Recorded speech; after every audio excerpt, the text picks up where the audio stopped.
first thing I wanted to mention was hidden deep in the woods is a fountain that has granted St. Augustus students wishes for nearly a century, and it's about to be destroyed. And with it, every wish that has ever been made will be erased, including the wish responsible for Ava's very existence.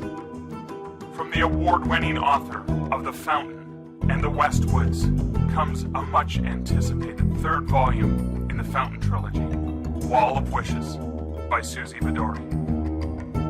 Save the fountain, or risk being erased.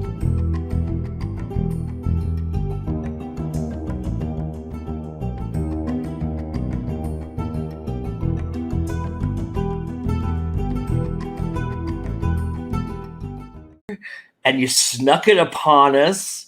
How did you pull this off? I mean, this is amazing with this day and age in social media. You were able to just kind of, you pulled your own little magic trick with this. Yeah, well, Wall of Wishes is book 3, and it's been sort of, you know, people have been waiting for it for a long time, and like that's what I talk about on every show lately, or every interaction is, when is Wall of Wishes coming? So yeah, I think we were able to pull it off as a secret because we didn't know ourselves. It was initially supposed to, I've been telling people spring of 2020 for a long time, and we didn't have a date, but it was supposed to be in April. Because I have a lot of speaking events that I was going to be attending in April. April's really super busy. I do young writers conferences across Alberta, and I travel and I'm in schools, and I was going to do Comic-Con, Calgary Comic-Con, and of course with COVID, everything was canceled. So our immediate instinct was to push the launch until September. Well, I had a lot of complaints. What do you mean we're not going to get the book, but it's done? So, you know, and so we really had to wrap our heads around, well, what could that look like if we did it sooner? Because as it turns out, looking towards September, I often have 150 or 200 people at the launch event alone, which is amazing, and I love it, and I want to do it. But I don't think that that's realistic for September, even if we are allowed to do that, which right now I think the limit is 50 people at an event, if social distancing yeah, it just wasn't going to be the same, and we weren't going to be able to hold that event. And so when we did the cover reveal about a month and a half ago, and that's when, Joe, you reached out and were like, when is this coming, right? And that's what everybody said. I couldn't believe the response, because oftentimes for a cover reveal, you'll get, you know, a little bit of response. And then I just got this like crush of people like so excited about this book that I was like, you know what, maybe we just do it. So yeah, reached out to a bunch of people in the industry to give me a hand and be like, well, what does an online launch look like? And what can we do around that? And picked a date, and off we go.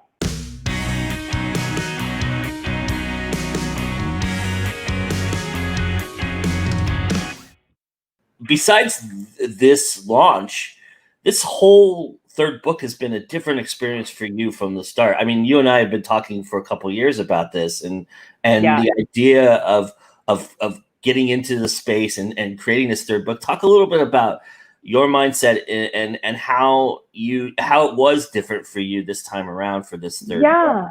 Yeah, I think, I mean, really, the Fountain series has been such an amazing gift to me. The Fountain came out almost 5 years ago now, and it just has really changed my life. I mean, it's created, I always was one of those people, and I meet people like this all the time. I had a career, you know, I started writing The Fountain on maternity leave with my third child, and she's 8 now. So it took me a long time to write it, and a long time to find a publisher and get involved in the industry and all of those things and figure out this whole thing. But I was working full time as a vice president at a product company. And I did go back to work after my maternity leave. And, you know, I released the book, and it won some awards and quietly was doing well. And then I released the second book, and all of a sudden I started getting asked to speak at things. And I got, you know, I get calls almost every day from writers, you know, looking for guidance or looking for mentorship and that type of thing. And it just became really amazing. And so I got to a point a couple of years ago where, you know, I was swamped because I was working full time. I've got 3 kids, and I was doing all this book stuff that I was loving, and I was speaking and traveling. And I think it was 2 years ago, April, and my husband and I were talking, and I said, okay, so I need to take 7 vacation days off just in April alone. Like I mentioned, April is my busiest time to go work as an author. And we were like, wait a minute, something's wrong here, right? So I was able to, I'm really fortunate that it's actually built a career out of it. And writing doesn't always mean, being a full-time writer doesn't necessarily mean that you're writing full-time, right? It means that you're doing all kinds of other things. So I speak and I teach and I edit. I've become a book coach, which I'll talk a little bit more about, which has been like an amazing experience in helping other people with their journey and their stories. So yeah, but writing Wall of Wishes was extremely terrifying to me, which is hilarious, right? because it had such expectations. So the first 2 books in the series, The Fountain and The Westwoods, did so well, and the fans have been asking me for so long, when are you going to finish this series? I have written 2 other books in the interim that are with my agent and currently on submission. And so, I kind of took a step away and did other things. And then I had this series that wasn't finished that people know me for, and that I really owed it to the fans. And so I had a draft of it, and I felt like it was almost done, and I just wasn't excited about this draft. And so I just didn't feel like it had all the things that the first 2 books had, but it didn't really, I wanted something amazing to end this series, and I wanted to really give back to the people who have followed me and supported me through this journey and made it into my career. Like, I never thought I would be a career writer. That wasn't my goal. I just thought it was something I was going to do on the side, and then it kind of took a hold and pulled me in this whole other direction, which is completely changed my life for the better. So yeah, so Wall of Wishes, I took that draft and I thought a lot about it, and I talked to a lot of people about it. Joe, thank you for your advice. And I tore it apart, and I actually rewrote Wall of Wishes. Wall of Wishes is now written from, so book 1 of the series, so I think you'll probably do a little intro, but just The Fountain is all about Ava.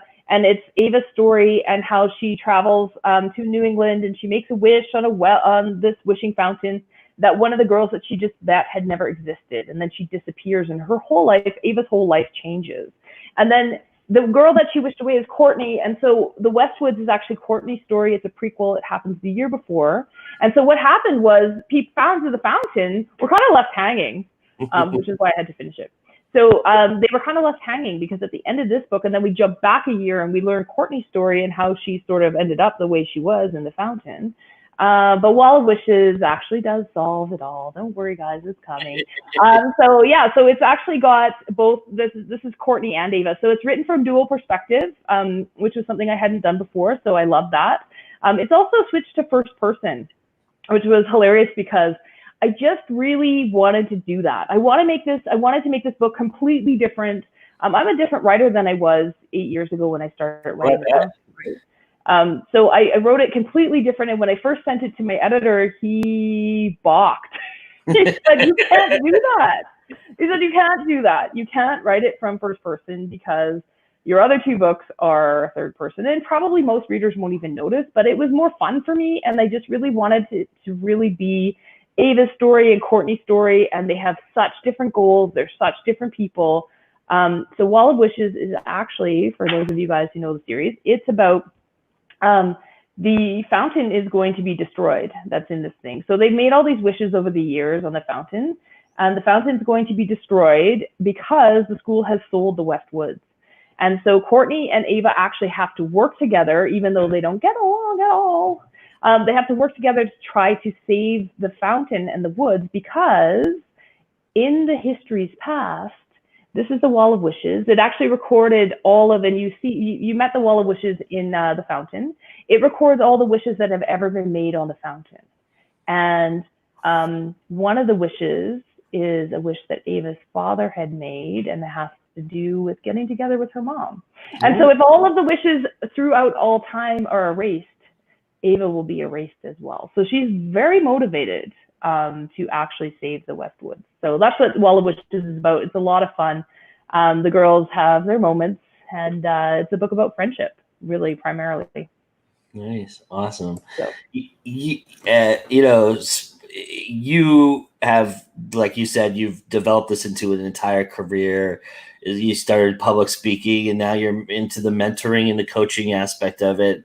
And go a little bit into depth about what you offer as a coach, and what are some of the things you've tailored your business model toward so that you're focused on what you're trying to do. Absolutely. Absolutely. So I kind of fell backwards into that as well. I feel like I'm like meandering along. I'm like that character in a book that doesn't have any agency and everything happens to me. No, not true at all. I actually am very specific about it, but it feels like that sometimes because I've been so lucky. When I quit my full-time job, I all of a sudden had more time, and I get a lot of calls from people. I meet a lot of people face to face, obviously, in other times. I love that. I do a lot of events. I meet a lot of writers, and I support them. So I love helping new writers and writers who've been doing it a long time. I will offer to answer any questions all day long for free. And so I was having all these coffee meetings and things, and I love doing it. Please don't stop calling me. Please keep calling me. And helping writers along on their journey. And I was referring them to, lots of different people doing all kinds of things. And they weren't necessarily getting what they want. So full disclosure, when I wrote The Fountain, I actually worked with a book coach. And so I started writing on my own, realized I didn't really know how to do this, right, or anything about the industry. And so when I went back to work after my maternity leave, I had this half-finished book. And so I worked with a book coach, and I met with this person every month and got pages done and got ideas done and finished the book. And it was amazing. And then I kind of like put this idea of a book coach aside because I'd figured it out and started doing it on my own. But I was getting more and more requests for people to mentor them through this process. And so eventually I was like, well, you know what? I'm referring them to people who aren't giving them what they need, including editing. I do a much more in-depth edit because I've had mediocre editors and I've had amazing editors. And, those amazing editors can take a manuscript and just like dig right in, and not just line edits, but can tell you what they feel and what they read and what they were thinking as they were reading. And I started doing that for people because I found that it was a real gap, and then they wanted more. So I can take a manuscript and go through it and be like, hey, I just love this about it, but here's where, it kind of fell flat, and here's some of the ways that you might be able to fix it, and having this like really back and forth with the writer and seeing that light bulb go off, and just, I think it's such a gift that you can give to a writer because it's so hard to get people to read your stuff and react to it in a way that's helpful. So I've spent a lot of time learning the craft, learning all the different ways that you can construct a book. I just eat that stuff up. And so I love passing on those resources. So I started working as a book coach about a year and a half ago. Currently, I'm working with 3 different clients. 2 are writing fantasy novel. One's an adult fantasy novel, one's a children's fantasy novel, and I'm also writing a nonfiction book not writing with them, but they're writing books. I'm just coaching. And so what that looks like, it can look like at the beginning, we can do outlining together. I've got like step by step. I've got exercises and homework, and however you want to structure it, we'll get through it. And then as you get into the writing of the book, there's deadlines, and so it's accountability. Like there's 3 different things. There's learning to write. It's not just editing, but I will actually teach, right? At whatever level that you're at. I'll share every resource at my disposal. And then honing that craft and doing story arc. And then also there's an emotional support component to it, right? Like how many people are not motivated to write during the pandemic? Like I have talked to, and I've done free calls throughout this pandemic. I think I've done 18 now, 1-hour sessions with people. I'll still do them if you call me. 1-hour sessions with people about goals and just talking about like, well, how are you feeling and how are you writing and how's it going, right? So I love it. It's fun. What's one thing you notice about authors coming to you that is very similar in fashion that you've, something that would be, even between a nonfiction and a fantasy writer, I'm sure there's a certain style that comes along with that you find is very similar. Am I wrong? I mean, first-time author versus somebody who's done it before, it doesn't really get any easier. Yeah, sure. right? Like, I mean, I was an operations professional for 20 years before I started doing this full time. And I keep looking for that like holy grail, like where's the methodology that will get a book out in 2 months? Like that's what I would love to do. And that's not how I write. I think it's an iterative process. I think that the biggest commonality with new writers is that they just don't know what they don't know. And it's hard to find. Like if you don't know if you don't know what you're looking for, you can't even Google. You can't Google how to write a novel. You'll get some slapstick guy that's, you know, on your Facebook feed. I sign up for all of that, by the way. I get all of those newsletters because I find them very interesting. write a book in 30 days. No, I think that the most common thing is that they don't have the confidence and they don't know what their strengths are and they don't know what their weaknesses are. So they've given their manuscript or their 3 chapters that they've written to a friend or a family member and they go, wow, this is awesome, right? But they don't know what they're looking for. I'm going to do a talk actually at WWC about common manuscript problems, and there's like 5 or 6 things that I could comment on just about every manuscript that I teach from senior professionals. In terms of, you know, people who may come to you, obviously know who you are and what you bring to the table. And as you mentioned yourself, you go to a lot of events, you meet a lot of people, you know a ton of people in this industry. You are as personable gets. So everybody who meets you instantly knows that you're the kind of person that they would love to talk to and spend time to talk to with. So, in that being said, how far do you take the journey with these authors? Because obviously, because they know who you are and know that you have connections, how do you take them all the way to the end, or where do you drop them off and leave them to be on their own? I take them all the way to the end, Joe. I mean, you do know me and you know how I am in the community. I help people. And like I said, I will answer questions all day long for free. Absolutely. Like ask them, go ahead. If you want me to work on your manuscript with you and worry about it and like lay awake thinking, wow, I wonder how so-and-so's getting along, or I haven't got chapters from them in 2 weeks and I better check on them. Like if you want me to carry that mental load of your book, I'll do it. But that's different, right? Right. But yeah, no, I do take it all the way. One of the most common things that people ask me, which I find really interesting, is how to market your books. It's kind of what I'm known for, which is funny because all I do is just go and talk to people about it. But I think you do have to be comfortable talking to the public to have that strategy. There's definitely other strategies that you don't have to be the most extroverted author on the planet, because I think a lot of people look at what I do because I enjoy public speaking. I love being in crowds. Not right now. I hate being in crowds right now, but I will love it again.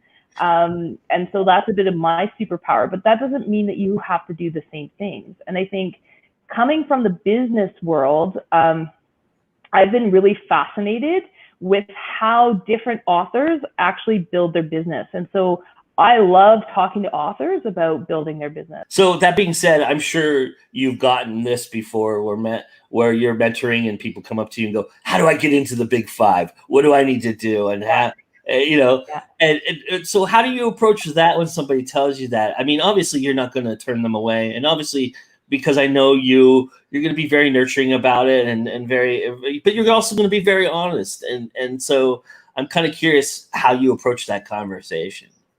Yeah, absolutely. Well, my book that's out on submission right now is being submitted to Big 5. I don't know if it'll get bought, but it is. So, I can coach people to write well enough to be considered there. I think some of that is timing. Right now, unfortunately, fantasy manuscripts, YA fantasy manuscripts are not in demand in the Big 5. They're just saturated. So, part of it is timing. But certainly it's just being open to working on your manuscript and getting it there. Your first draft is never good enough. And I don't care who you are. Your first draft is not good enough. Your first draft is telling yourself the story. And so learning your craft and getting lots of eyes on it and being open to feedback and being able to bring your writing up to that level. Honestly, I don't turn people away. I love working with people who have big sites. Who want to get agented, who want to get, I have feedback from my own agent. I have other people within my circle that I have, I understand what they're looking for, but it is work, and you've got to continually be willing to rip that manuscript apart and try again. Do you subtly hint, maybe you should try go for a smaller aim for your first time? Do you kind of push that a little bit or put that in there? No? Never. No, you've met me, Joe. Like, if that's your goal, like that's the first conversation that we would have is what are your goals for this project? I mean, but if you want to go that route, you've got to know that it might take you a few years. Yeah. If you want to book out by Christmas, then you have a different publishing path, and it just is what it is, right? Yeah. So, I would never discourage somebody. I swing for the fences every time, Joe. I know if my next series, goes huge, I would be over the moon. And but I am realistic about it. We do discuss time frames. I will tell them if the manuscript is not ready. But then the question is, do you want to put that work into it, or do you want to just get it out there and see what happens? Like, and those are two very different strategies, right? Absolutely, for sure. Absolutely, 100%. I see you, oftentimes I see you right at the beginning of WWC, and then we always find each other at the end. And by the end, obviously, because of who you are and what you are, you're exhausted, but you still put it out there. You still got that energy, and I'm just curious, what's your secret? How do you keep that up? I mean, I know you and I've discussed this, but for my audience, why isn't it so important to always be presentable in public like that? Whew. Well, okay, then don't talk to my family, because they know that the week after I'm going to teach. No, but I think part of it is an unfair advantage. I mentioned being an extrovert earlier. It's not a common skill, but know yourself and know what you can do. I find I actually get energy from, I met my agent when I pitched her the next book, and that landed me representation. We met at 11 p.m.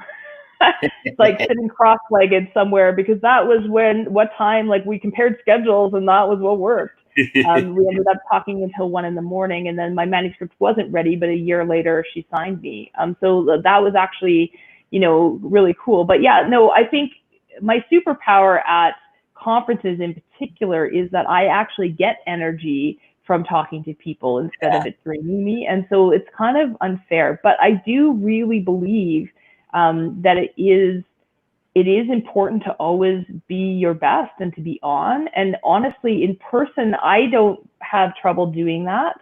But online, I find it a lot more difficult. So everything is moved online.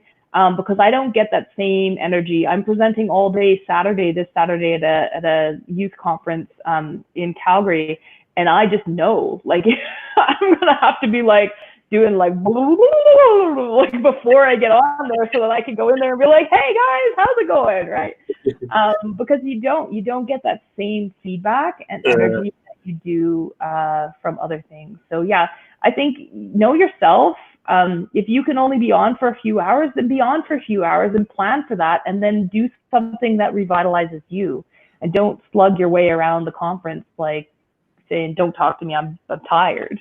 Like, nobody needs to see that. Yeah, for sure. What is mentoring and book coaching and even editing, to a certain extent, given to you and your writing that you didn't expect it to? I think it really does help. It really does help. It maybe makes me more scared to write, because I know all the pitfalls. I know what other people might think when they're reading it.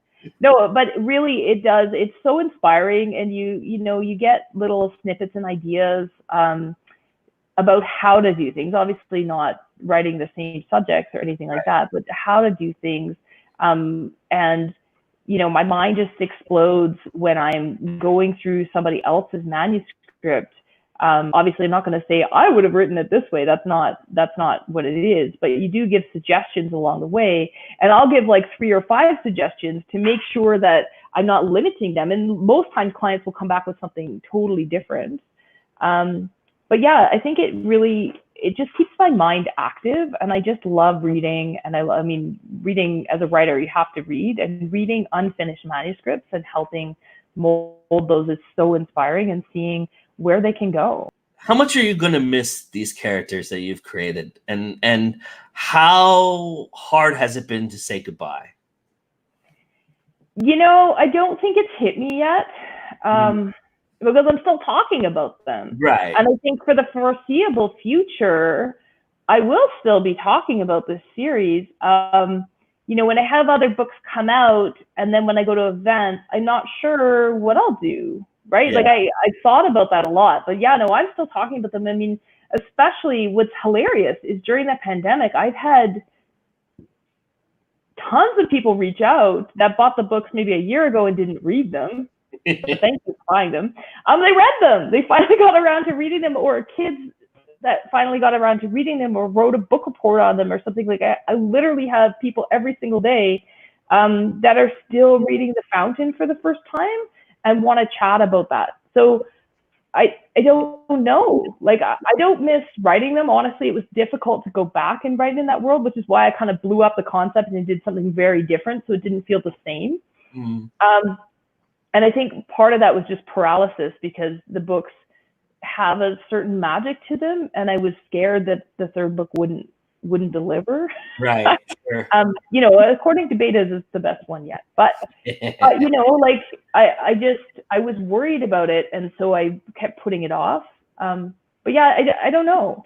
I think that I'm not sad that I'm not writing those characters anymore, because I think that they said everything that they have to say, and I've wrapped up every question that's ever. I mean, I've had the privilege of having, thousands of people talk to me about my books. And I don't know if, every author out there hopes to have that privilege, and I've had it. So, when people ask me about these characters, I know what questions they have, and I tried to resolve them in Wall of Wishes. Because I know the answers. And that's what I always love working with authors. It's like, okay, you ask them a question, you're like, okay, I have no idea what's happening in the scene. And then they're like, oh, well, and it's fully clear in their minds. It's not always on the page. So I know exactly what was happening in this world. And I tried to put all of that in there. And I think that they're done talking. I can't promise. I think that there might actually be, there's a scene, like at the end of the Wall of Wishes, I won't do any spoilers, but at the end of the Wall of Wishes, they're on their way to an event. And I know my own daughter, she's 14, and she read one of the really early betas, and she's like, I want to go to that party. Bring me to the party. So I might actually write that scene just for fun. So there might be some more things coming. But yeah, and then I was like, oh, well, maybe I'll change the ending. And then I went and looked, and I was like, I can't really change the ending, because I can't go to the party, because it's like all wrapped up already. So yeah, so I didn't change the ending, but I think I probably will write that scene for just as a little extra. I don't know. I think I'm going to be talking about these characters for a long time, Joe. I don't have to say goodbye. I'm in denial. I think you are. I think you will be too. Recently, like Veronica Roth has talked about she's going to write a fourth book to Divergence, and then Stephanie Myers. Stephanie Myers is going to revisit her series, and obviously J.K. Rowling can't let her world go. I'm wondering, is there other stories within the Westwoods that maybe might come out of you? And you never say never, right? Is that the kind of idea about it? Yeah, I think so. So. I mean, I think that my path is going to lead me in a different direction. Yeah. If I had the following for the Fountain series that J.K. Rowling had, sure. But yeah, no, I think that's really cool. And yeah, never say never. But for now, this is the end.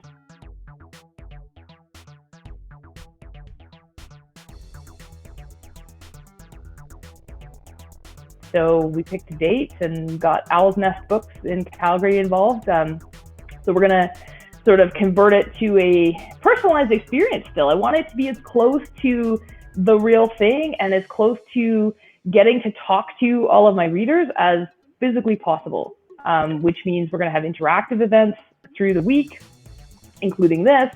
We're going to have I'm going to have signed copies available just like as if it was a real launch. So signed copies will be available from June 21st to 26th, exclusively through Owl's Nest Books. And they have free curbside pickup, free delivery in Calgary, and you can also arrange for delivery outside, like across North America. So it's, it's coming together. I think it's going to be really fun